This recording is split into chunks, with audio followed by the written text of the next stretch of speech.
ఒకరోజు పశువధశాలలో ఒకడు గోమాతను చంపడానికి వచ్చినప్పుడు గోమాత వానిని చూసి నవ్వింది. గోమాతను చూసి కసాయివాడు ఇలా అడిగాడు, నేను నిన్ను చంపడానికి వచ్చాను, అది తెలిసి కూడా నీవు ఎందుకు నవ్వుతున్నావు గోమాత అని అడిగాడు. అప్పుడు గోమాత ఇలా సమాధానం ఇచ్చింది, నేనెప్పుడూ మాంసాన్ని తినలేదు, అయినా నా చావు ఇంత ఘోరంగా ఉండబోతుంది. నేనే తప్పు చేయలేదు, ఎవరికీ హాని కలిగించలేదు. నన్ను నువ్వు చంపి నా మాంసాన్ని తినే నీ చావు ఎంత ఘోరంగా ఉంటుందో అని ఆలోచించి నవ్వుతున్నాను అంది గోమాత.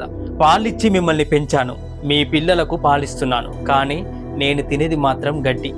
పాలతో వెన్నె చేస్తున్నారు, వెన్నెతో నెయ్యి చేసుకున్నారు. నా పేడతో పిడకలు చేసుకొని వంటకు వాడుకున్నారు. అలాగే నా పేడతో ఎరువులు తయారు చేసుకొని పంటలు కూడా పండించుకున్నారు. వచ్చిన డబ్బుతో సుఖంగా జీవిస్తున్నారు. కానీ నాకు మాత్రం కుళ్ళిపోయిన కూరగాయలను, ఎండిపోయిన గడ్డిని వేస్తారు. కానీ నన్ను కసాయివాడిలా చంపడానికి వచ్చావే, నా పాల నుంచి వచ్చిన శక్తితోనే